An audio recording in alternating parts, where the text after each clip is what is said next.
Complete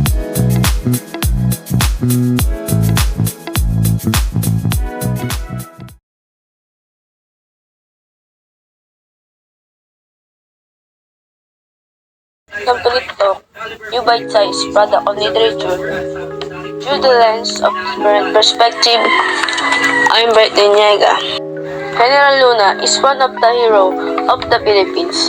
His real name is Antonio Narciso Luna de San Pedro y Novicio Ancheta, also known as Antonio Luna.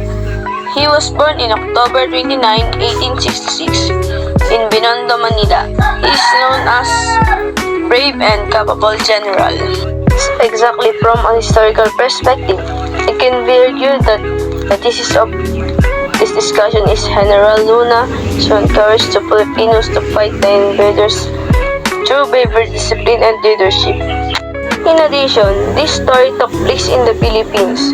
It happens in occupation. This is also one of the famous history of the Philippines, which is still being discussed at the present time. This story item by Gerald Tarrant in 2015 during the Philippines-American War. For example, he shown his bravery by fighting the invaders even their army is limited, and he did not give up.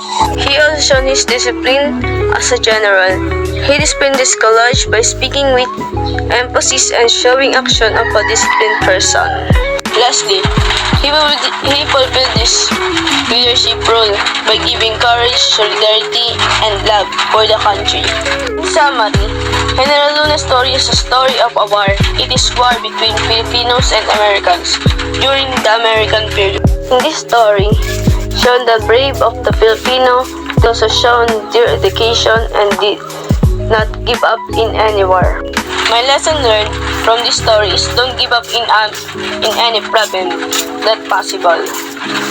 I encounter be a disciplined person and do things that need to be done. My takeaway from in this story is love for our country and our Filipinos.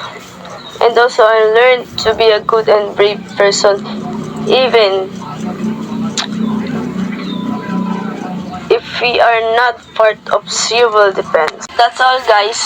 Thank you for your cooperation and listening to our podcast. Again, I'm Bright Deniega.